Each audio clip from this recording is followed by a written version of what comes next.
भाइयों, जय सीताराम। परसों के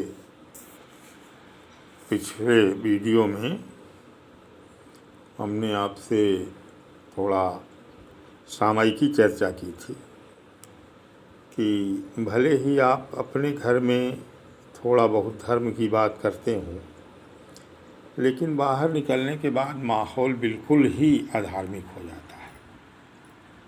यद्यपि आप देखें कि यदि आप कहीं धर्म की चर्चा शुरू करें, क्योंकि गोस्वामी जी लिखते हैं कि कहाँ ही सुनहि अनुमोदन करें।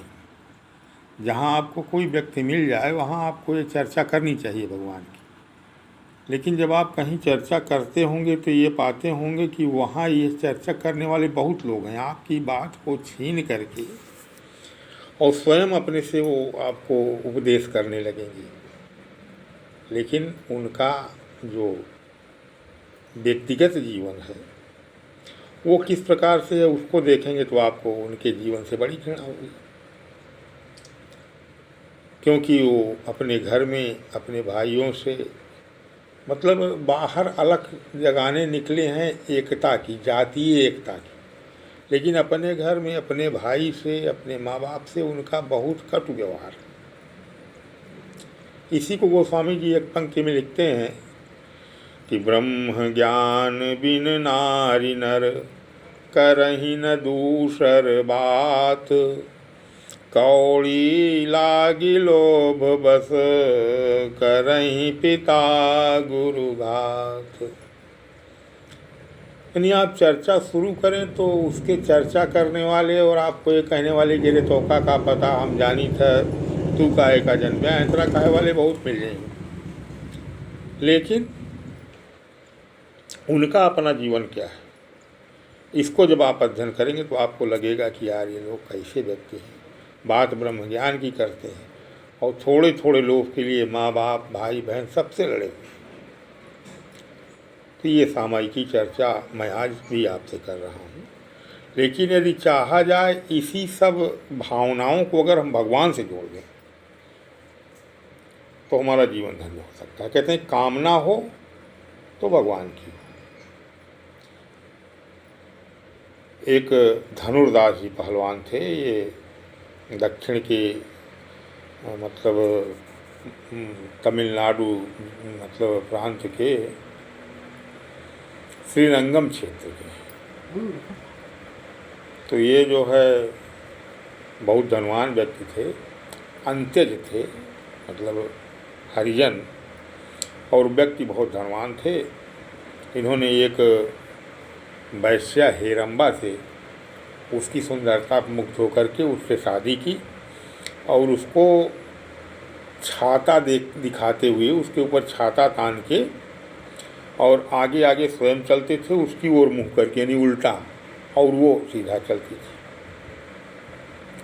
ये भक्त थे। जब इनके संगत में आने पर, क्योंकि हेरम्बा वैश्या थी, लेकिन जब गृहस्थ बन गई तो उन्होंने उनको समझाया कि अब मैं कहीं भागी नहीं जा रही हूँ, अब आप पति जैसा आचरण करें। लेकिन ये तो जैसे दीवाने थे उसके रूप के, जहाँ वो निकलती उसके आगे आगे छाता लेकर के और उल्टी चाल चलती थी। भगवान की कृपा है, एक दिन एक संत की रामानुज जी की नज़र इन पर पड़ गई। एक्चुअल में हेरम्बा की इच्छा से ये श्री रंगनाथ जी की मतलब वार्षिकोत्सव देखने गए थे। तो भगवान की कृपा है, सारे लोग इन्हीं को देख रहे थे। ऐसा कौन व्यक्ति होगा जो भैया किसी को छाता लगा के उल्टा चल रहा हो। सारे लोगों की निगाह इन पर थी। संजोग से संत की निगाह भी पड़ गई। रामानुजाचार्य जी भी अपनी सवारी से निकल रहे थे, उन्होंने देखा कि अरे यार तो विचित्र आदमी है। जब सवारी खत्म हुई, जब मंदिर में सब गए तो रामानुजाचार्य जी ने किसी शिष्य को भेजा कि जाके धनुर्दास को बुला लो। तो शिष्य पहुँचे, उन्होंने धनुर्दास से कहा कि आपको महात्मा जी बुला रहे हैं। धनुर्दास जी डरे कि जरूर हमारे इस कृत्य को महात्मा जी ने देखा। देखिए, पहले लोग महात्माओं से डरा भी करते थे। हेरम्बा भी कही जब जाओ भोगो, जब मैं कहती हूँ कि मैं कहीं भागी नहीं जा रही हूँ, तुम सीधे चलो, हम सीधे चलें, तो तुम हमें छाता दिखाते चलते हो, जाओ महात्मा जी की डांट सहो। भाई गए, धनुर्दास जी रामानुज संत के पास हाजिर हुए। रामानुज ने कहा, क्यों भक्त, ये क्या तुम्हारी है कि तुम किसी को छाता दिखाते हुए और पीछे की तरफ मुँह करके चल रहे हो, अगर गिर जाओ तो उसने कहा कि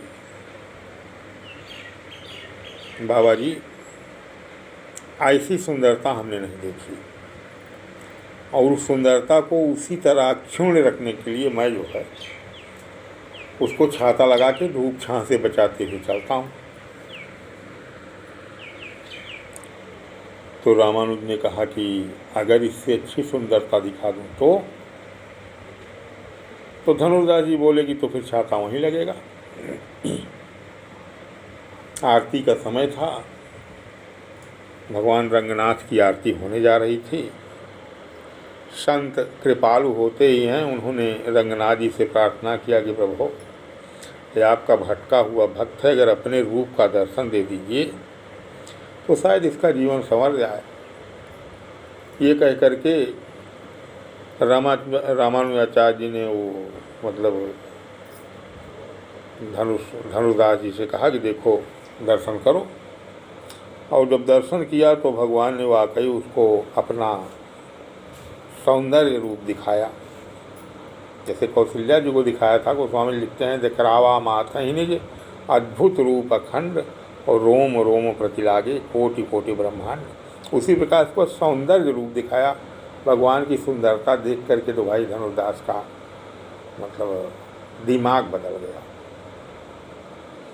श्याम लला तुम होते लली, छुरियाँ चल जाती हजारन थी। हमारे बिंद्रावन वाले भक्त कहते हैं कि इनकी सुंदरता तो रूप जगत मोहिनी है। धनुर्दास ने देखा तो एकदम बेचित रह गया और तुरंत दौड़ करके छाता जो है रंगनाथ जी के पीछे खड़ा होकर के लगा लिया। आगे से देख रहा है, पीछे से छाता लगाया। काफ़ी देर बीत गया। संत जी बोले कि भाई धनुर्दास अब चलो भी कि, कहें महाराज छाता तो ही लगेगा। अरे कहें नहीं, ये भगवान है, इनको सोने दो, इनके सोने का समय होता है, भोजन का समय होता है, तुम्हारे समय छाता थाने खड़े रहोगे। अरे इनके ऊपर तो छत्र अपने आप लगा हुआ है।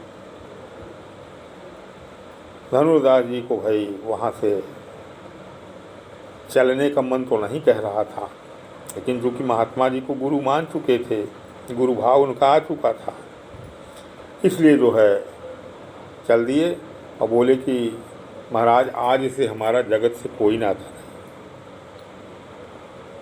अरे रामानुजाचार्य जी बोले कि भैया अपनी पत्नी को ले लो और जा कर के अपने घर में रहो, अपने घर से ही भगवान का ध्यान पूजन करते रहना।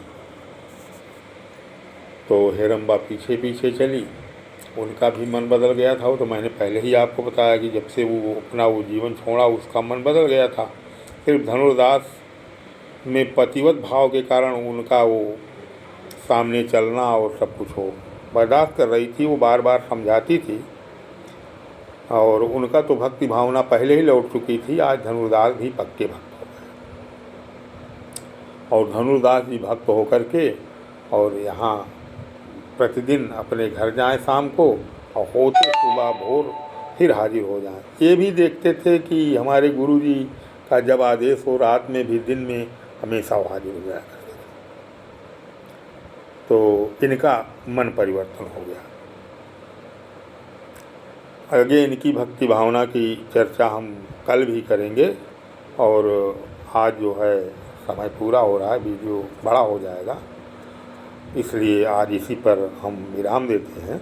हाँ दोस्तों, इतना निवेदन ज़रूर है कि इस प्रोग्राम को ज़रूर देखें, लाइक करें, सब्सक्राइब करें, कमेंट्स करें। जो इसमें गलती हो गई हो उस पर हमें कुछ आदेश भी दे सकते हैं। इसी के साथ जय श्री सीताराम।